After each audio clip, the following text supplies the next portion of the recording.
So take a few more minutes to really try to have an altruistic motivation as your reason for being here.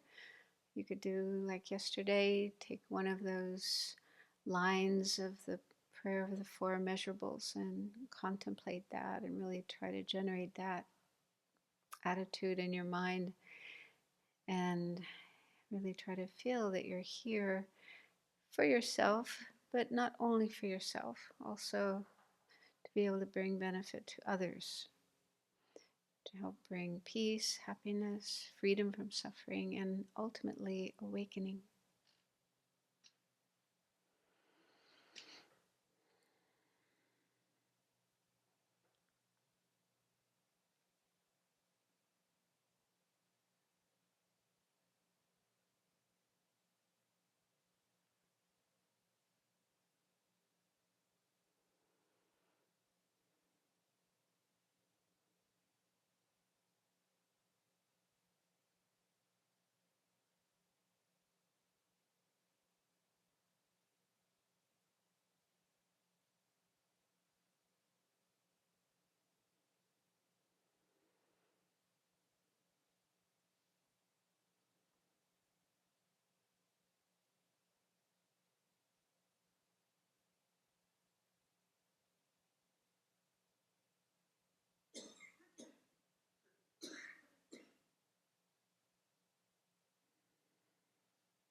So, I was thinking about the question that Matt asked yesterday towards the end of the class about, as I understood it, we had this quotation from the Buddha um, in which he, with regard to those five remembrances, and the fifth one is about karma, and he says, you are the owner of your karma.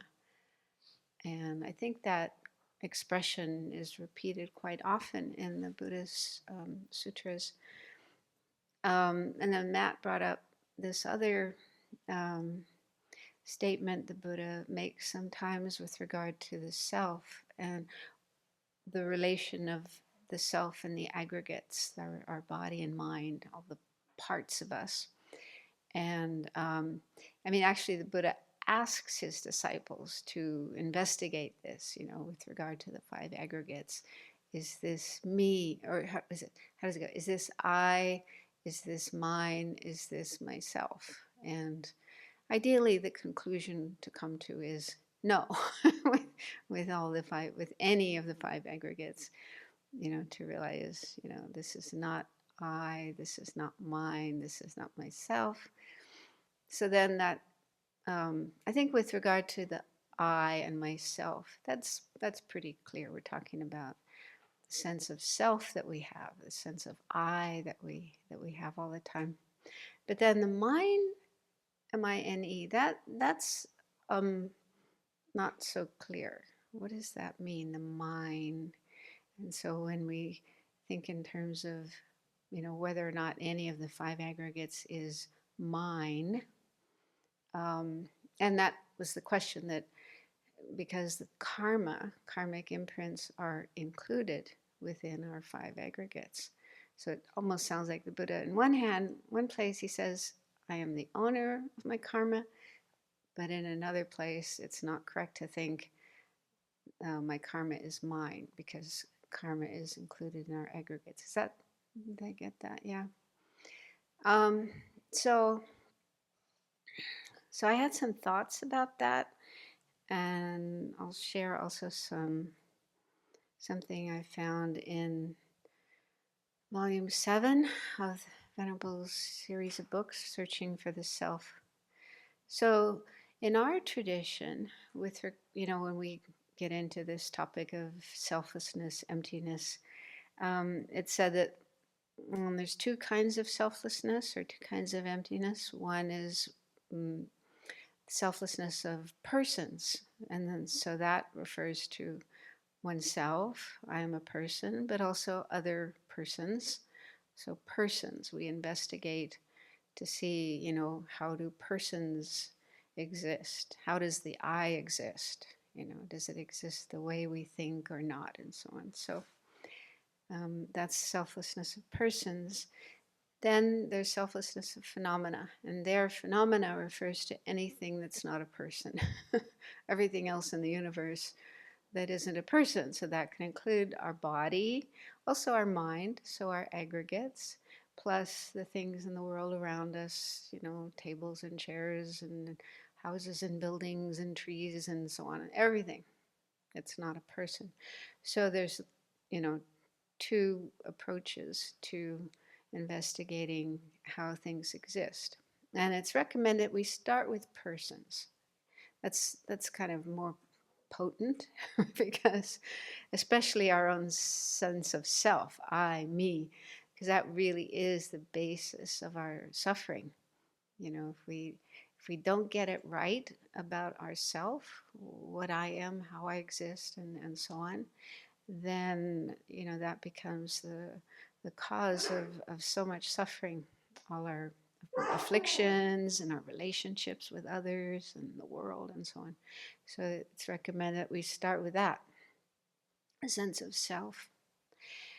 And then we all in our tradition we also have these expressions I and mine. So they talk about I and mine that need to be investigated.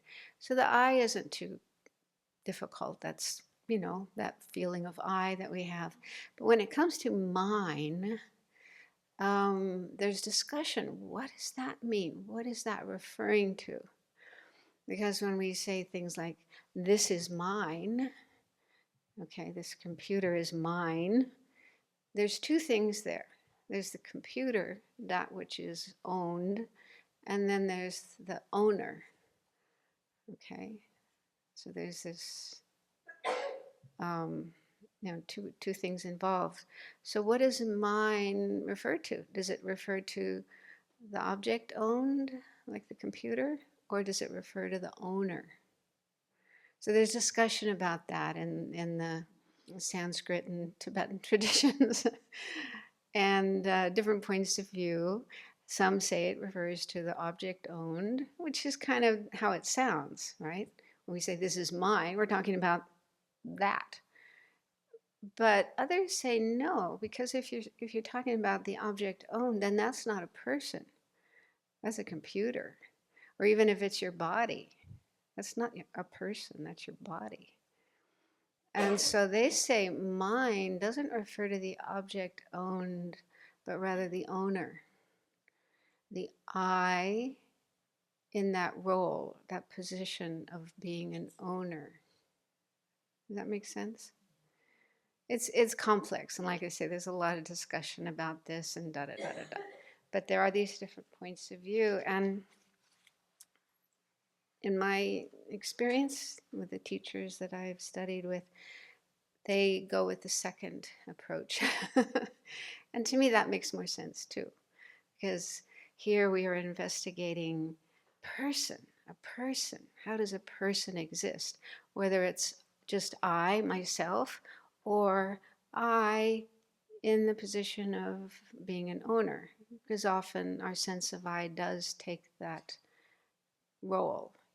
I am the owner of this computer. I am the friend of this person. I am the daughter of that person. So I, in relation to other people, like we say, my brother, my sister, my mother, my father, my child. Okay, so the I in relation to other people, or I in the relation to things like our body, our mind, our things, and so on. So anyway, like I say, to me that makes more sense. That mine, when there's that expression mine, which does come up in the sutras, that it's not referring so much to the object, but rather the owner. The I is the owner. So those are some thoughts that I had, and then I was looking in this book, Searching for the Self, which is volume 7 of this series of books. That it's kind of a contemporary Lam Rim, contemporary stages of the path, very extensive. It's more like an encyclopedia rather than a single book.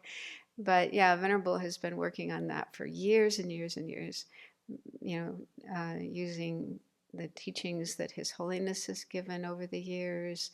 And also he asked her to bring in material from other Buddhist traditions, the Pali tradition, Chinese tradition. So it's kind of a very full, amazing, wonderful collection of teachings on the path to enlightenment, in a contemporary sense, with a contemporary audience in mind. And so 3 of those volumes are about selflessness, emptiness, from different points of view. So Searching for the Self is the first of those, and it's mainly focused on selflessness with regard to persons. So that's a really wonderful book, and a lot of it is, most of it I think is from the Sanskrit and Tibetan tradition, but there's also a few chapters from the Pali tradition. So in, I don't remember what chapter it is, but in the chapter of the Pali tradition, it does talk about the selflessness, how it's explained in the Pali tradition. And so I just pulled out a few extracts from that that I hope will help here. But one thing that is emphasized, and I also wanted to talk about that, was that when we talk about selflessness, emptiness, or sometimes it's translated as not self or non-self, it can sound as if Buddhism is saying that we don't exist. There's no self, no I, no me at all. Yeah. And that's completely wrong. That isn't the meaning. And so one quote from that book says, "The doctrine of not self does not negate the existence of persons or of the designations used to refer to them." Okay, so when the Buddha, or these teachings on non-self or selflessness, should not be understood to mean there is no self, no persons at all, nor that there's anything wrong with using those terms, to say I, you, and, persons, beings. So there's nothing wrong with using those terms because conventionally we do exist. There is a self and there are others. They do exist. The issue is, how do they exist? Do they exist the way we normally think? The way we normally see ourselves and others and everything? Are we seeing things correctly or not? And the doctrine of selflessness is, no, we don't see things correctly. We're seeing things in a distorted way. So we have mistakes about our own self, our I. We also have mistakes about other people and other beings. So that's what we're trying to clear up. So it goes on to say, what is being refuted is a substantial ego entity, a permanent subject existing at the core of the psychophysical aggregates, our body and mind. And at the time of the Buddha, and still today, in India, there's different philosophical systems, different teachers, yogis, masters, meditators, were investigating, these kind of questions like, what is the self? What is the I? And they came up with different notions, different explanations. So it was very common. In fact, probably the majority of the Indian philosophical and religious schools did believe in some kind of self. So it says in the book, the ancient Indian conception of the self is a permanent, eternal, and intrinsically blissful self. The self is the master of the aggregates, able to accomplish what it wishes without depending on anything else. So there was this view in India of that kind of self, that we have this, everyone has this self. I think they use the term Atman. It's kind of similar, you know, in our theistic Abrahamic traditions, you know, the notion of a soul, you know. So probably many of us were raised to think, to believe that we have a soul. And so the qualities, I don't know, I was raised a Catholic and went to Catholic school for many years, but I don't remember ever being told exactly what a soul is. It's something that comes from God. God creates it and kind of injects it into us. So when but you know, what kind of qualities it has, whether it's permanent or impermanent, this and that, I don't know. It's not, I don't remember clearly. But anyway, many of us probably learned that, you know, growing up. Or it's also just, you know, part of our culture. Talk about a soul, yeah. So it's similar, yeah. The Indian beliefs and our Western beliefs. So anyway, yeah, the Indian masters, you know, believed in this kind of self that was permanent, eternal, and blissful. And it was the master of the aggregates, the ruler, the controller of the body and the mind, and it could accomplish what it wishes without depending on anything else. So it was kind of autonomous and independent and able to, you know, manage the aggregates. So this was the notion in India at the time of the Buddha, and he himself probably learned it and maybe believed in it for a while, but then, you know, in his own meditation practice and, you know, searching into the nature of things, he came to see that no, that kind of thing doesn't exist.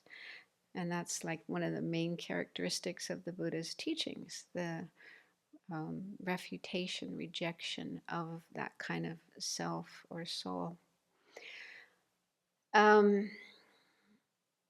again, it doesn't mean we don't exist. We just don't exist like that. Yeah. There isn't that kind of thing, a permanent, eternal, blissful self or soul. And then the book goes on to say the doctrine of not self does not deny the existence of a person designated in dependence on the body-mind complex. Okay, so that's like conventionally how a person exists, how we exist, how others exist. That there is a self or a person that is designated in dependence on the aggregates, the body-mind complex. So in relation to or in dependence on or in reference to a collection of body and mind, a collection of aggregates, then we can say that is a person, that is, or with regard to ourselves, that is, this is me, I exist.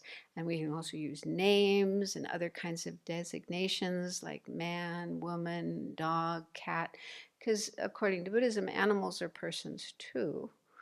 Some of you might be happy to hear that. Yeah, your cats and dogs, they are persons too. But anyway, so it's fine to use those kind of terms, designations, names. You know, we have the tendency to give names to people and animals and even cars. Here we have names for our cars, but those are not persons. Just because they have names like Haroldina and what other names do we have? Can it? Yeah. So our cars have names, but they're not persons. But yeah, if there's a set of aggregates, physical and mental aggregates, mainly the mind, that's the most important thing that makes a person. Because if you just have a body, but there's no mind in the body, then that wouldn't be a person. Okay, it has to be inhabited by consciousness, awareness. So that's the main thing that makes something a person, a mind. So anyway, when there's a collection of aggregates, physical and mental aggregates, then we give the name person or whatever name, John, Mary, and so on. So that's how a person exists. And so that's not being denied in this doctrine of non-self or selflessness. But what is denied or refuted is that the person exists as a quote, self, an enduring, substantial, independent entity.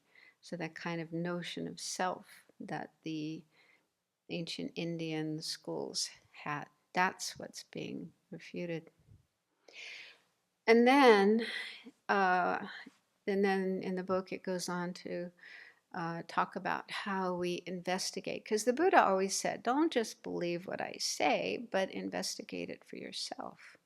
And in fact, this whole thing won't work if we don't investigate it for ourselves. If we just go around saying, oh, the Buddha said there's no self, there's no soul, and think that that means we understand selflessness, we got it wrong. Yeah, it's not just something intellectual that we learn and then spout off, as if we're really smart. But we have to investigate for ourselves. What is the nature of ourself? What is the nature of this I that we feel so strongly within us? How does it exist? So there's guidance on how to do that. So in the book, it talks about how to investigate our usual sense of self as something enduring and whole, one whole partless thing, and not dependent on causes and conditions, and in control of the aggregates. Like, you might notice that sometimes, that there's this sense of self or I that's like the boss, the CEO, the ruler of your body and mind. Have you ever noticed that? There seems to be an I somewhere inside that's in charge. It's like running the show, running your life, deciding, what your body is going to do, what your mind is going to do. The body and the mind don't always cooperate, but, you at least try. There's this sense that I should be able to control my body and mind. So anyway, that sense of an I that seems to be inside somewhere. I mean, for me, it seems to be up here. Yeah. Looking out my eyes and hearing through my ears, smelling through my nose, talking through my mouth, and so on, like a little being inside controlling this machine. So yeah, so we need to investigate. Does that really exist? Is there really such a thing that exists that way, that has those kind of qualities, characteristics?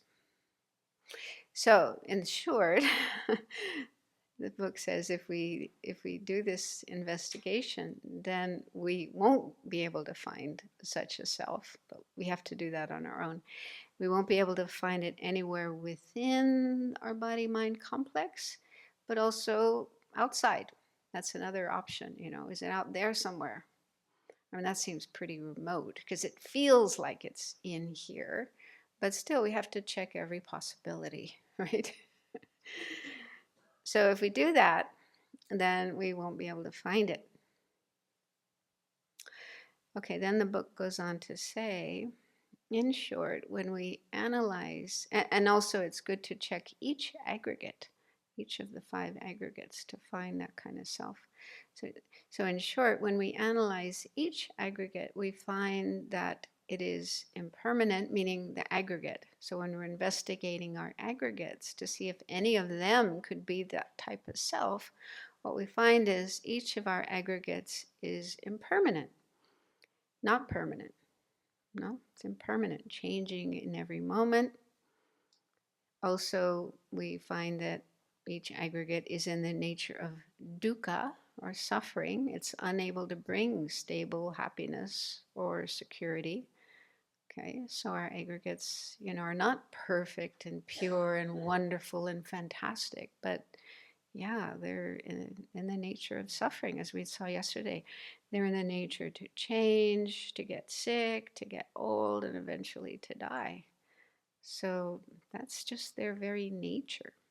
So they're not able to bring stable, long-lasting, genuine happiness or security. Also, what we discover when we analyze the aggregates, that none of them is a substantial self, a kind of substantial, independent self that is independent of causes and conditions and isn't a controller, isn't that thing that seems to be there that's in charge, controlling, running the show. So it is neither a controller self nor something controlled by such a self. So each of the aggregates, we can see it itself is not that controlling self, but it isn't something controlled by such a self. There is no controller, this independent, substantial self that is controlling any of the aggregates. And then it goes on to say, therefore, none of the aggregates are suitable to be considered, this is mine, this I am, this is myself. So that's the phrase that is used often in the sutras, in the scriptures. And so that was just like a brief explanation of how we come to understand that, to realize that. And then it goes on to say, the seeming presence of a self is an illusion. So if we do have that sense of a real, independent, substantial self that's in charge of the aggregates, that's an illusion. And that's probably hard to accept, but the scriptures often use analogies of experiences that we have where we see something that looks a certain way, but we know it's not. For example, mirage. That's a common example. So when you see a mirage, it looks as though there's water there, like on the surface of the desert or on the surface of a road, a parking lot, under the hot sun. Yeah, you've had that experience? You could swear there's water there. It really looks like, liquid, sparkling water. But it's not, because when you go up to it and try to touch it, there's nothing there, no water there. So it's just an appearance. It's just an illusion. That's an illusion. And so that's, one experience we often have where something appears and it looks like one thing, but it's not. It's not how it appears. It doesn't exist how it appears. Other examples are dreams. When we have dreams, then while we're asleep and having the dream, for most people, except those who have the ability to do lucid dreaming, I've never been able to do that, but some people are able to recognize that they're dreaming while they're dreaming, and so they know that all these things that appear are not really true. But anyway, I think for most of us, when we're asleep and we're having a dream, there's all these appearances of people and things and happenings. And while we're asleep and dreaming, we don't realize this is a dream. We think it's real because we react emotionally. We get excited or angry or scared or whatever. We may even wake up continuing to feel that way. So there's an appearance, there are appearances of these phenomena, and they appear real, and we kind of buy into it. But then when we wake up, we realize, oh, that was a dream. That wasn't true. That wasn't real. So these are some analogies that we have experience of in our life, of where there's something that appears and it seems very real, but if we check more carefully, we realize, no, it's not like that. It isn't the way it appears. So it's similar with the appearance of a self, a real substantial self or I. Just because it seems to be there and we've been believing in it all our life, and according to Buddhism, not just this life, but all our past lives as well, that doesn't mean it's true. Yeah, so we shouldn't always buy into everything that appears and believe it really does exist because I see it, because I feel it, it seems to be there. So we need to question that seemingly real self or I. Okay, where am I? Okay, so just a little bit more from this book. Yeah, so the seeming presence of a self is an illusion.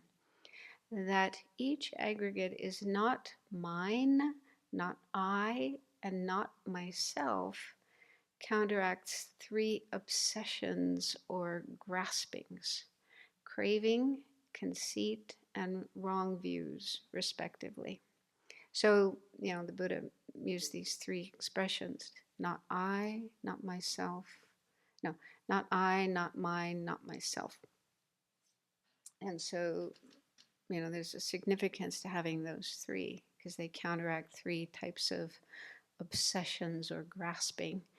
Then the first one mentioned here is craving. So it says, understanding that the aggregates are not mine eliminates the obsession of craving, because craving thinks this is mine, or I want to make this mine. Okay? Craving, wants to own things. Either this is mine, or there's something we see and I want to make that mine. The body, feelings, discriminations, miscellaneous factors, and consciousnesses, those are the five aggregates, are not the property of a substantial self. Okay, so none of the five aggregates, and each of the five aggregates itself is composed of many parts. So there's countless different parts that make us up. So each of these is not the property of a substantial self. They are impersonal factors, each performing its own function without the help of a supervisory self. So like our body, our body is able to function completely fine on its own. Um, there's no need for a self, an I, to tell our heart to beat, to tell our lungs to breathe in and out, to tell cells to move here and there, right? In fact, I've heard that, the scientists who are studying the brain, they used to think that somewhere in the brain is like central headquarters. I don't know, some part of the brain that is running everything else, the rest of the brain, the rest of the body. They used to believe that. They had that theory that somewhere in the brain there's this thing that's controlling everything else. But apparently they didn't find it. They didn't find any part of the brain that performs that function. I don't fully understand what that means, but anyway, it's a little bit like the notion of a supervisory self, a controller of everything else in the body. So apparently there is no such thing, but all the different parts of the body, the brain, the heart, the lungs, and the cells, and so on, they're all just operating on their own, interdependent, of course, dependent on each other, relating to each other. But there's no central part of the body or even the brain that is controlling everything else. And so, yeah, so we don't need, the body runs on its own. No need for a supervisory controlling self or I to make the body function. So that's an illusion. Yeah. So there's no such supervisory self that's running the body, and the same with the mind. Yeah, there isn't some kind of I, self, me that's controlling our mind. And one way we can understand that easily is that we can't control our mind. You know, if we could control our mind, we'd always be in a good mood, we'd always be happy, we'd never be unhappy or depressed or angry or irritated, right? If we had if we had the ability, if there was an I, a supervisory I that could control our mind, then we wouldn't have all these unpleasant feelings that we have, right? So the fact is there isn't such a supervisory controlling self or I that runs the mind. The mind, the mind is, according to Buddhism, mind is like a stream of all these different experiences, conscious experiences arising and passing, arising, always changing, never the same from one moment to the next, and made up of many different parts. It's very complex. And there are various causes and conditions that determine what kind of thoughts or what kind of feelings, what kind of experiences occur in the mind.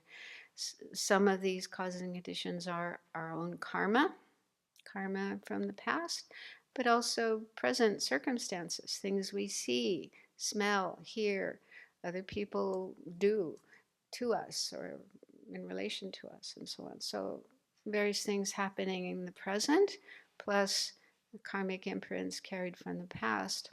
So, all these different factors um, affect our mind and cause the different thoughts and emotions and so on to arise in our mind. But there's no self or I that is controlling all of that. It's just kind of a automatic process.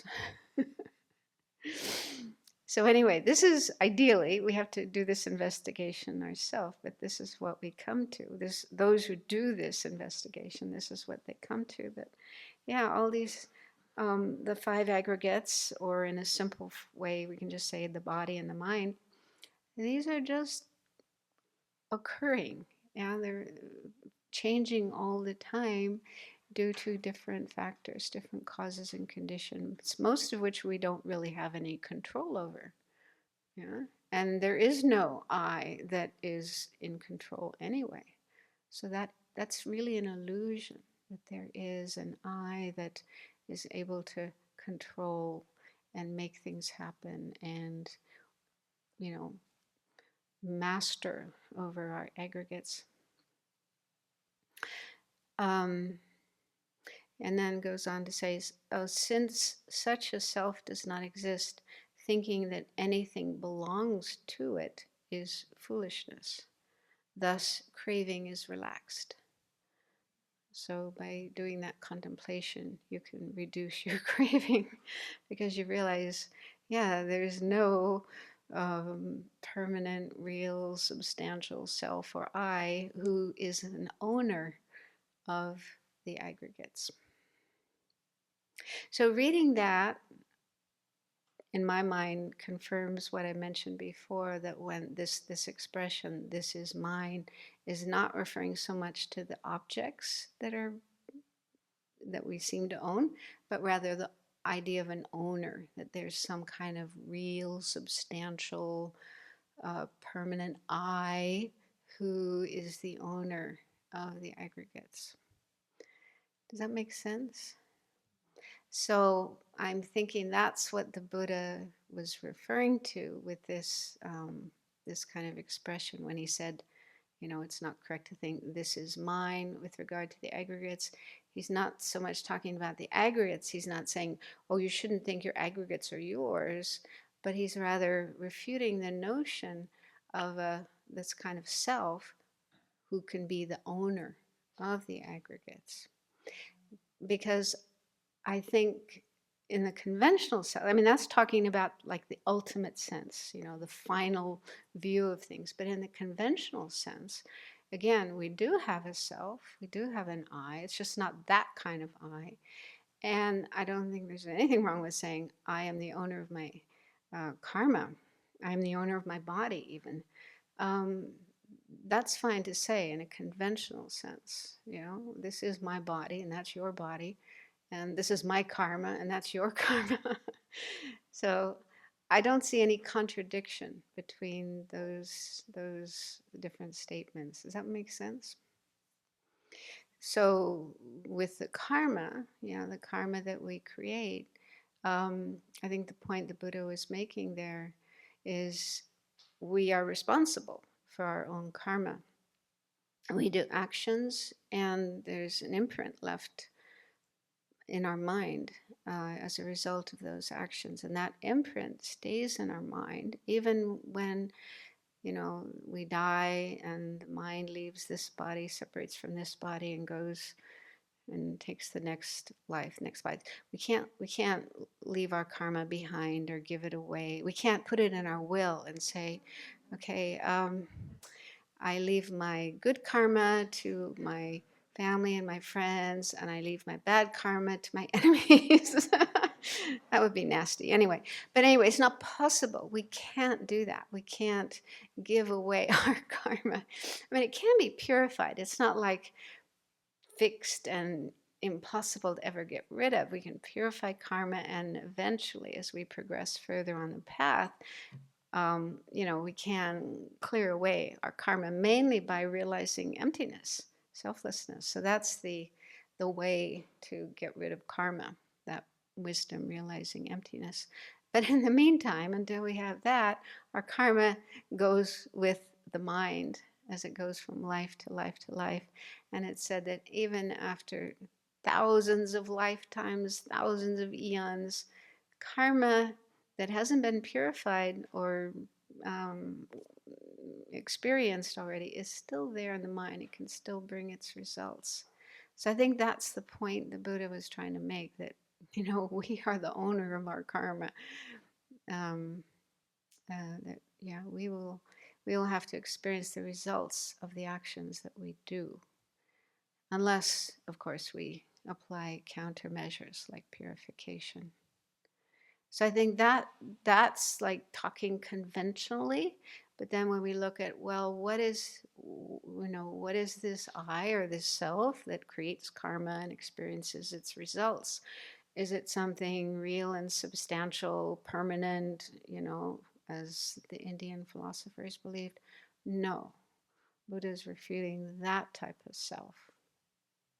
But still we can say there's a conventional self, conventionally existing self that creates karma, and the karmic imprints go with the mind into future lives, and then the results are experienced.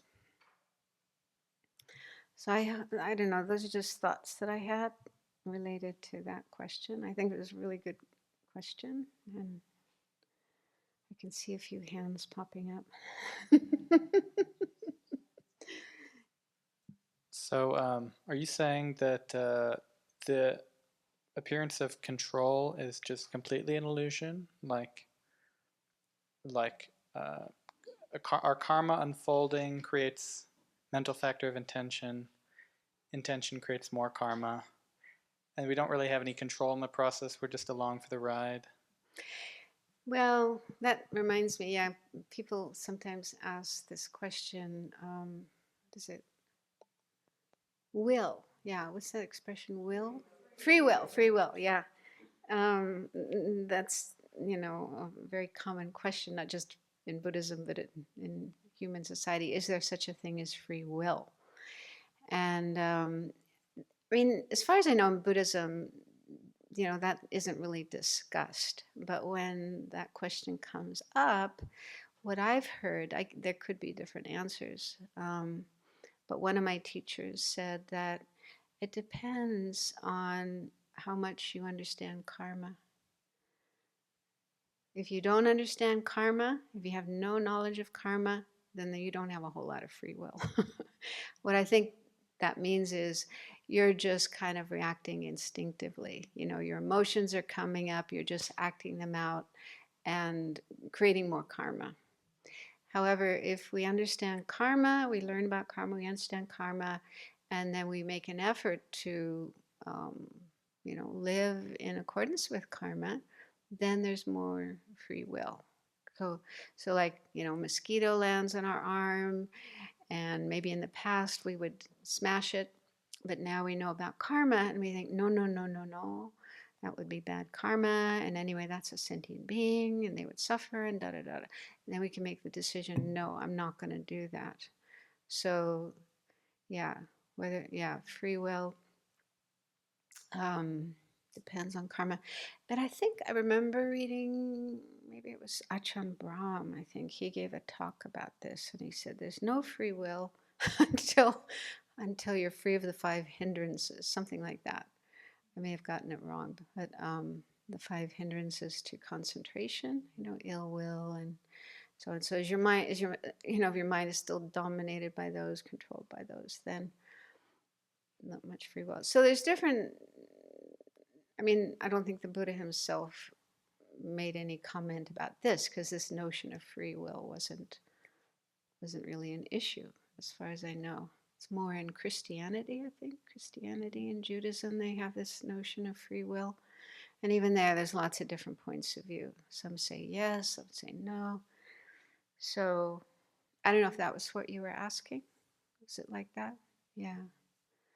So there's different points of view in Buddhism as well. You'll get different answers from different teachers and so on. I like to think there is. I like to think not total control, but we do have the ability to make decisions. We can choose whether to kill that mosquito or not. We can choose whether to speak that harsh word or not. But who is choosing? Like, which of the 5 aggregates is choosing? Intention. Yeah, one of the among, let's see, it would be an aggregate number 4, miscellaneous factors. That's where you have all the mental factors other than feeling and discrimination. So one of the mental factors is intention or volition. And they say that's actually karma. Yeah, when you try to figure out what is karma anyway, they say it's that mental factor of intention or volition. That is what kind of, I don't know, I can't remember the definition of it. That's what moves the mind to an object. That's what, activates actions. I think it would be the mental factor of intention.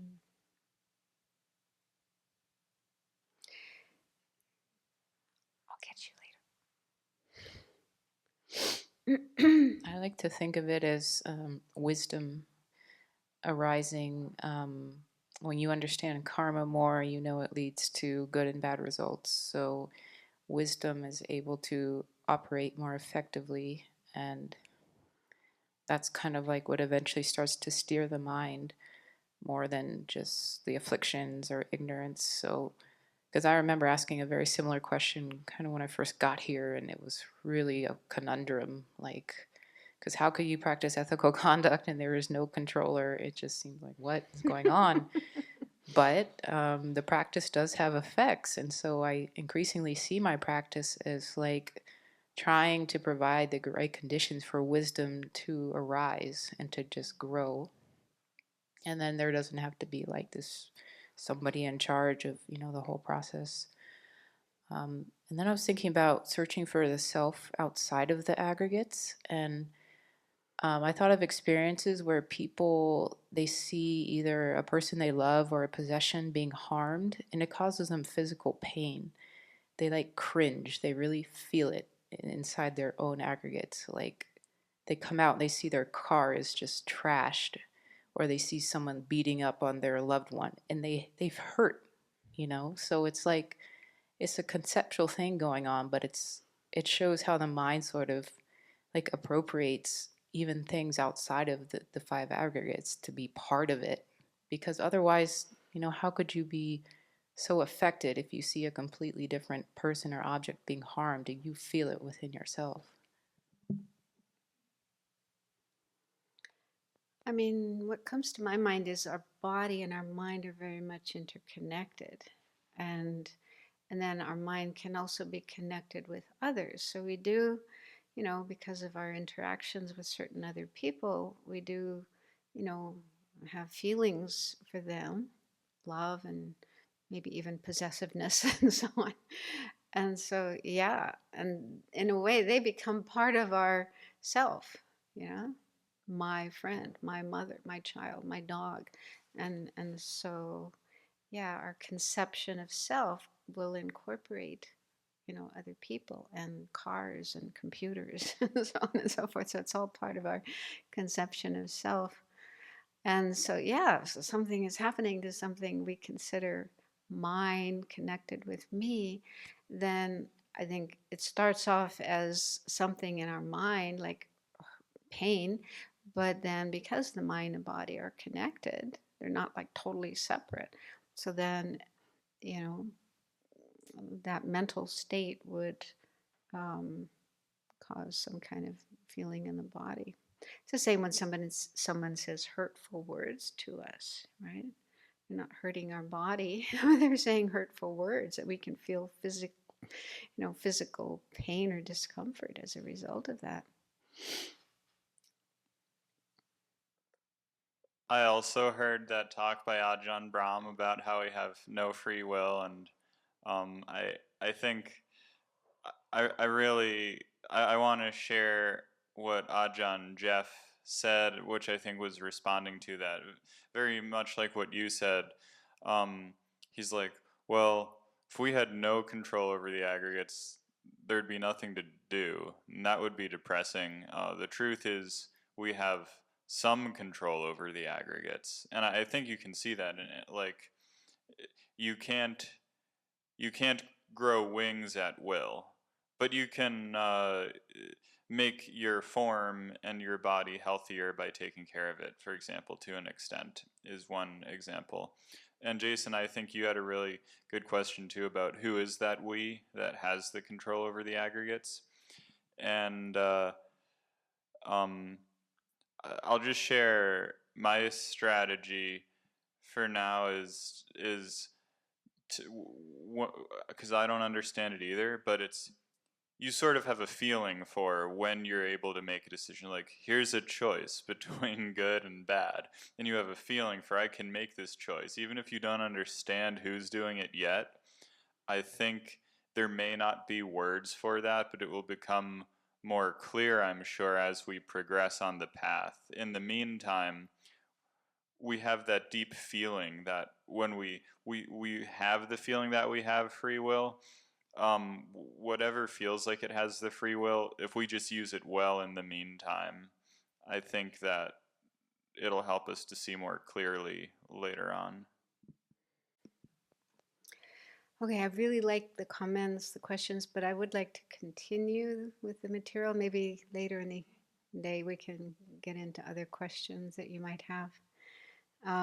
Yeah, and just, in response to what Venerable Kunga said, yeah, wisdom, when they use the word wisdom, much of the time they're talking about, wisdom of ultimate truth, ultimate reality, emptiness, and so on.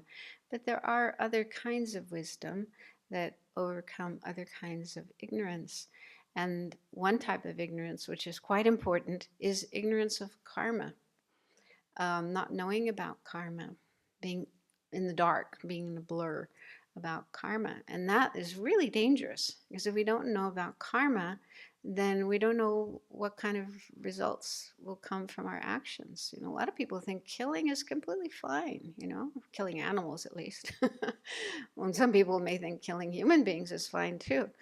Um, so that's one form of ignorance, and it's very dangerous because they're creating really heavy negative karma, even taking delight in it, thinking it's fun, and I want to do it more.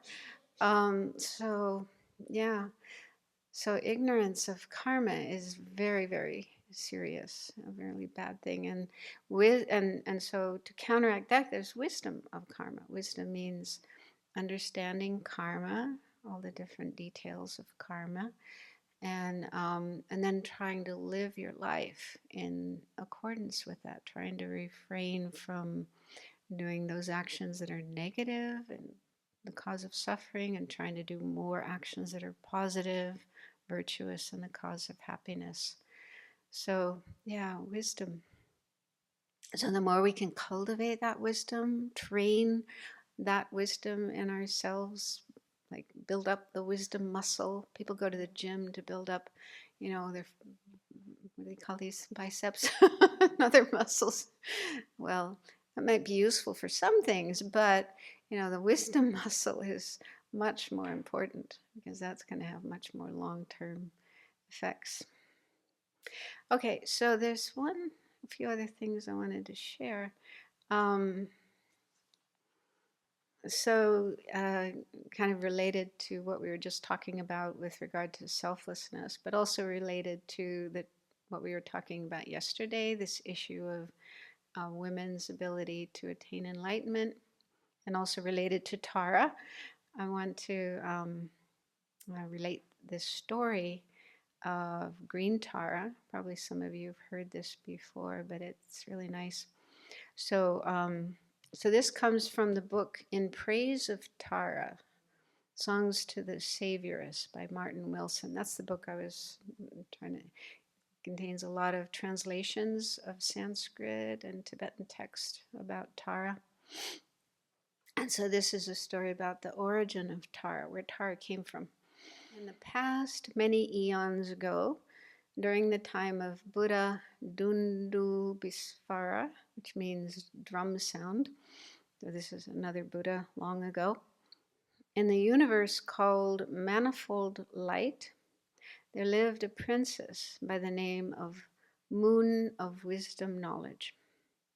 She was a very devoted disciple and would daily set out many offerings to the Buddha and his Sangha. Eventually, she generated bodhicitta, the aspiration to attain enlightenment and become a Buddha herself in order to help all living beings. Some bhikshus, monks, came to know of this and urged her to dedicate the merits she had created to be reborn as a male. This notion that, you have to be a male to be a Buddha. However, the princess rejected this advice, saying, "Here there is no man, there is no woman, no self, no person, and no consciousness. Labeling male or female has no essence, but deceives the evil-minded world." And she went on to make the following vow: "There are many who desire enlightenment in a man's body, but none who work for the benefit of sentient beings in the body of a woman. Therefore, until samsara is empty, I shall work for the benefit of sentient beings in a woman's body." From that time onwards, the princess dedicated herself to winning full and complete enlightenment. Once she accomplished that goal, she came to be known as Tara the Liberator.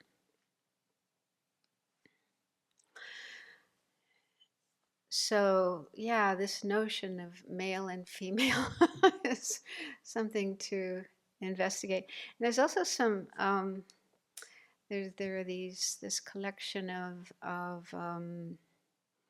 sometimes they're called songs or poems by the female disciples of the Buddha, women who were, who met the Buddha, became his disciples, meditated, and many of them attained nirvana, became arhats.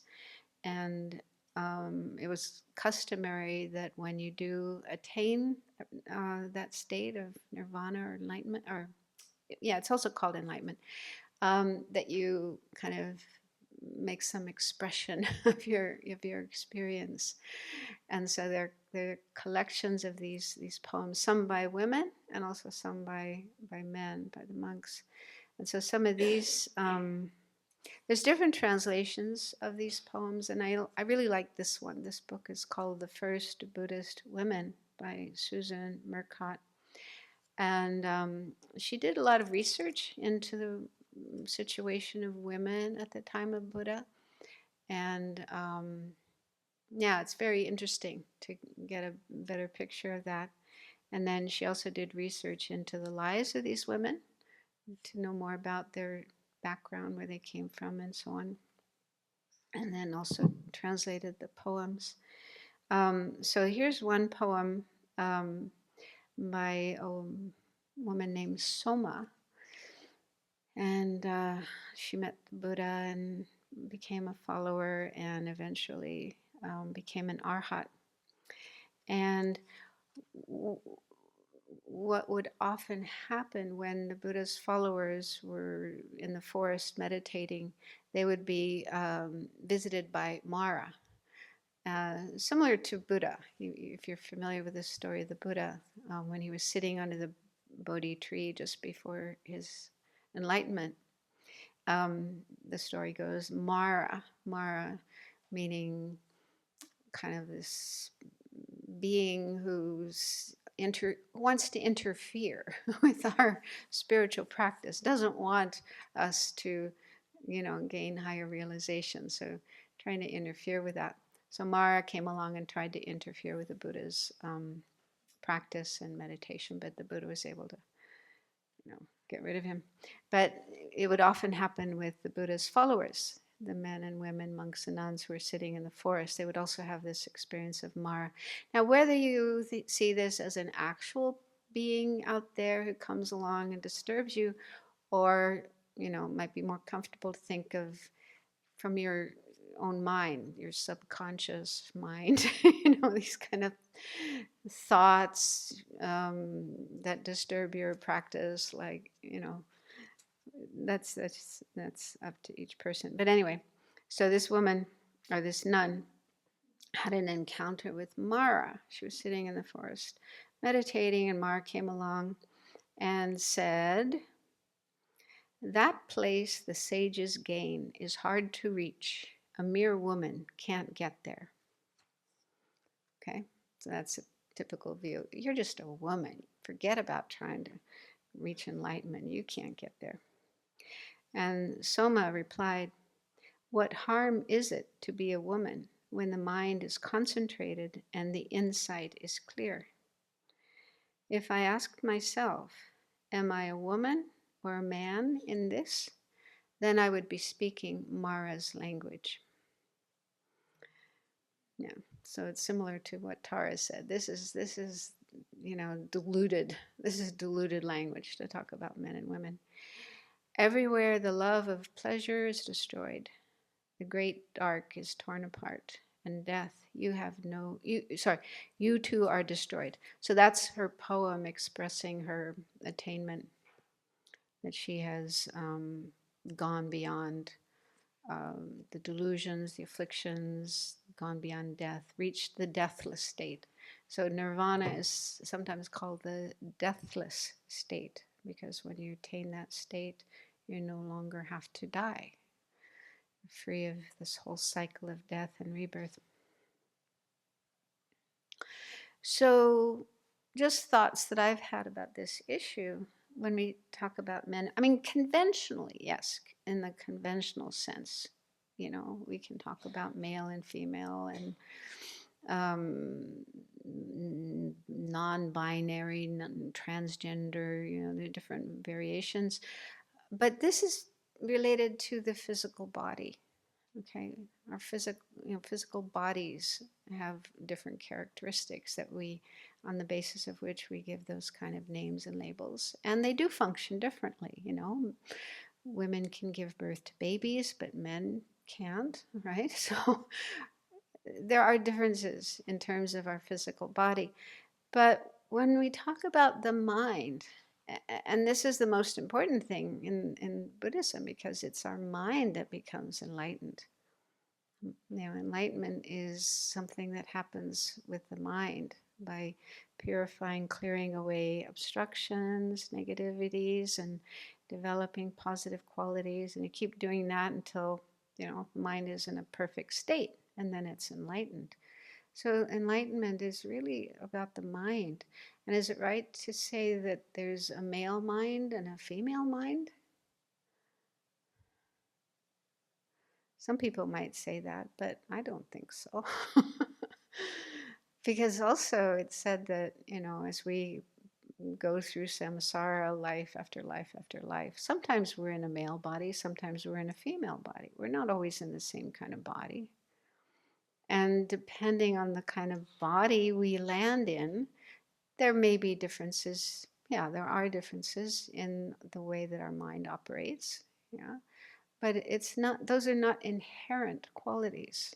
Okay? There's no inherent quality in a mind that you can say that is a male mind and that is a female mind, right?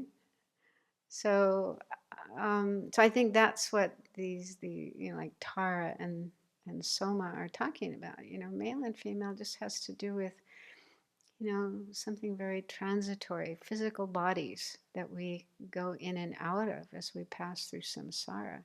And when we reach enlightenment, I think we transcend that. Enlightenment is beyond male and female. Male and female just has to do with human bodies or other kinds of bodies, animal bodies, and so on. But we're trying to get beyond that. We're trying to get beyond having those kinds of bodies and reach a state where our mind is like totally pure, beyond that kind of duality. And then enlightened mind has the ability to appear in different bodies. So enlightened mind can appear in a male body or a female body, an animal body, and also inanimate objects, a tree, a bridge, a star, whatever, can appear in any kind of form. But it itself, enlightened mind itself, I don't think we can say is male or female. I don't usually hear much discussion about that, but I think that makes sense. I think that's what Tara is saying in Soma. Yeah, we're trying to get beyond the, that kind of situation.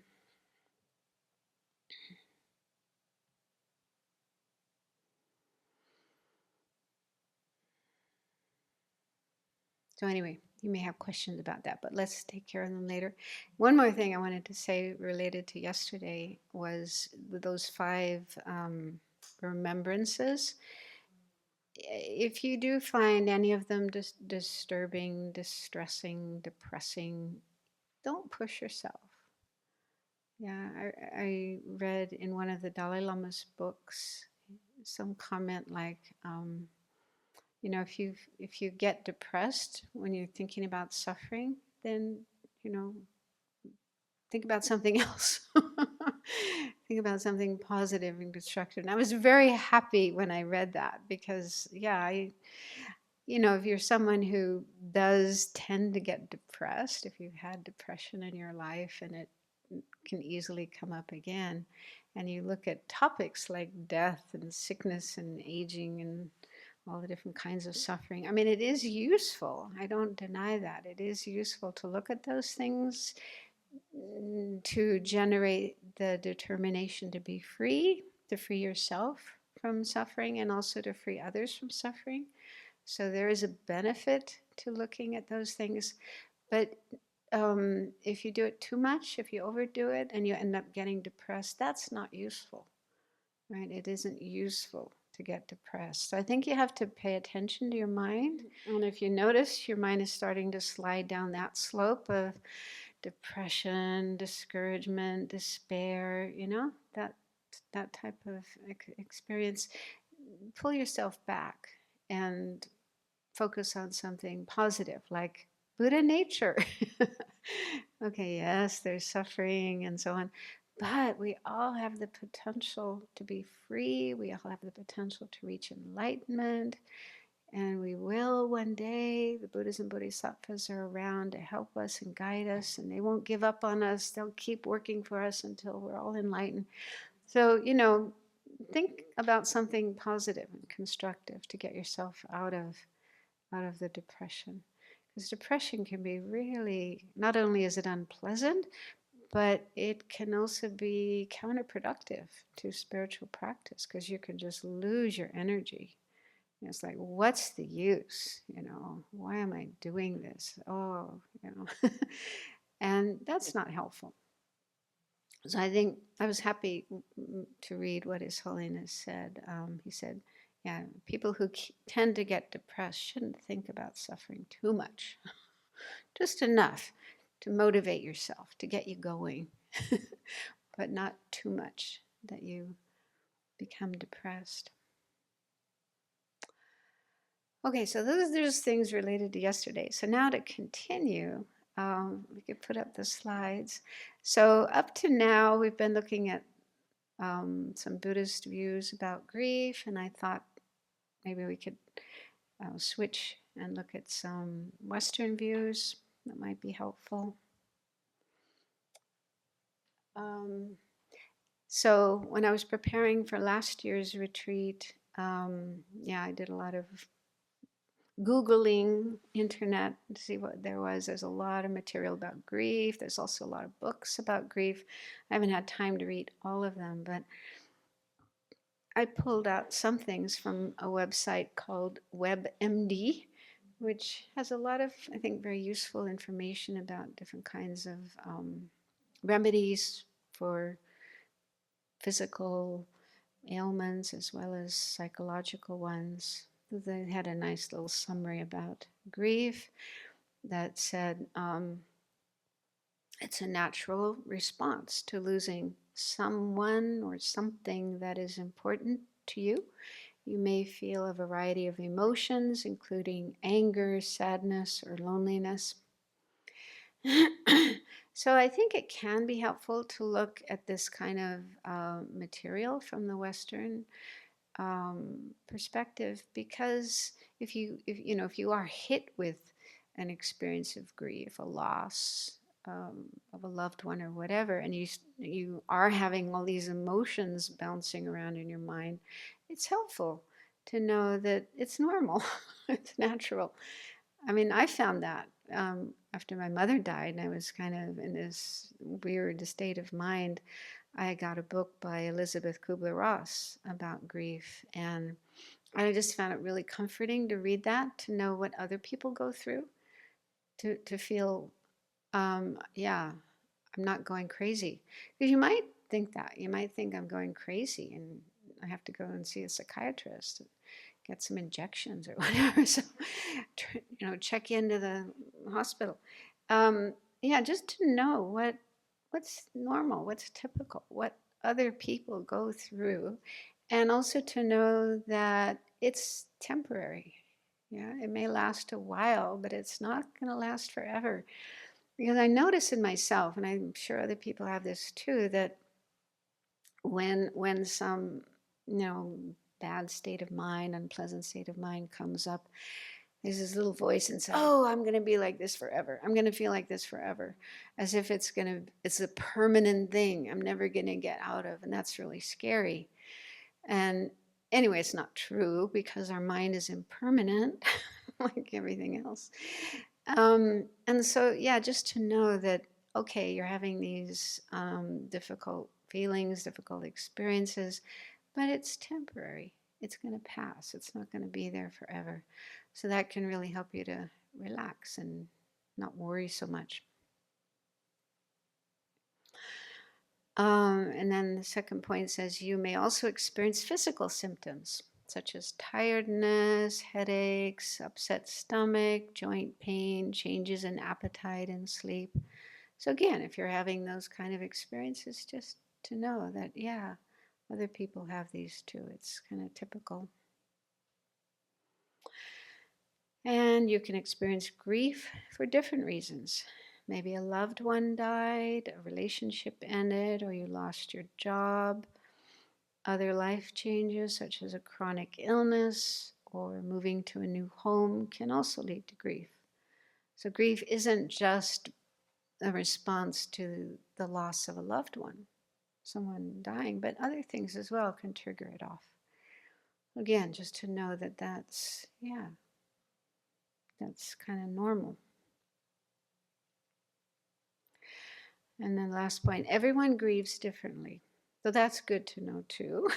You know, that your grief may not look like somebody else's grief, but that's okay. You know, we shouldn't think there's something wrong with me because I'm not having what they have, or mine is lasting longer than theirs, or mine is worse than theirs. So it's not helpful to compare, to do a comparison ourselves and others, because each of us is different, and we have our own minds, we have our own karma, we have our own experiences in this life that affect our thoughts and our feelings, and many, many factors that make each of us unique. And so the way we respond to a loss or another difficult situation in life will be unique depending on all those different factors. So it doesn't do any good to compare, except, you know, to know that, okay, other people have similar experiences, but not to think that mine should be exactly like somebody else's. And if it's not, then something is wrong. So try not to get into that way of thinking. And then it goes on to say, but if you understand your emotions, take care of yourself, and seek support, you can heal. So, yeah, we can work with the emotions that are coming up. If we know how to do that on our own, that's great. Buddhism has a lot of methods, and I'll talk about some of these later, different methods we can use to work with different emotions. And if we don't know how to do it on our own, then we can seek help from others, friends, teachers, therapists, and so on. So we do need to, take care of ourselves and seek support when needed. So we can heal. But just to know that there's an end and it's not going to go on forever. What you're experiencing right now won't last forever. Okay, next is stages of grief. So there are these traditions. Well, I think it's relatively new. I know Elizabeth Kubler-Ross, who did a lot of work with dying, grief, and so on. She proposed a list of 5 stages of grief. And then since her time, other people have proposed others. So there's different versions of the stages of grief, but this one seemed like kind of a nice middle way. Not too many, not too few. And many of the same, the lists contain many of the same points. But we shouldn't think that any of the lists of the stages of griefs are like fixed, and everyone has to go through all these stages, and they have to go, and you go through them in the same order, and you spend a certain amount of time on each stage. So that way of thinking we should throw out. It's just a rough guideline to what you might experience as you are experiencing grief, and it can help you understand what you're going through and know that it's typical. Other people go through them as well, and that can give you some comfort. So one is shock and denial. That's usually what happens first. A state of disbelief and numbness, feeling numb. I think Courtney mentioned that yesterday. So, yeah, shock is completely natural because, that person who was so much part of our life is suddenly not there anymore. So it's very disorienting. Our whole view of self and our world has now changed radically. So it's just normal that there's shock, and there may be denial because the feelings in response to that are, your mind hasn't figured it out yet, hasn't processed it yet. So to feel kind of numb. So it says denial is a coping mechanism to give you time to absorb the news. Second, pain and guilt. You may feel that the loss is unbearable, You may feel that you're making other people's lives harder because of your feelings and needs, like you're a burden on other people because you're, kind of a mess and not really helpful. So that could lead to guilt. But also guilt can arise with respect to the person who passed away. You might think, I didn't do enough, or I did something I shouldn't have done. So we might have thoughts of some kind of failure in relation to that person, and maybe I was responsible for their death. So that kind of thing can happen. I didn't love them enough. So these are feelings that we can either work through on our own or get help with. Actually, in the book by Elizabeth Kubler-Ross, she recommended, I don't think this came from her, but it was a method you could use to write a letter to the person who passed away and just express thoughts and feelings, because they're no longer there for you to say, oh, I'm really sorry, but you can still do it in this way, writing a letter and just expressing your thoughts and your feelings. And then another thing you can do on top of that is, after writing the letter to your loved one, using your dominant hand, then using your other hand, the one you don't normally use, and write a response from them to you. And that sounds crazy, but I did it. And it was very interesting what came out. It really did sound like my mother talking to me, saying, don't worry, you did fine. You didn't make any mistake. I'm happy. So, yeah, that's something that, if you do have some sort of unresolved feelings there, or guilt or whatever, that could be a little exercise you could try. Or do it in meditation. You could also just imagine yourself talking to that person in meditation and what they would say in response.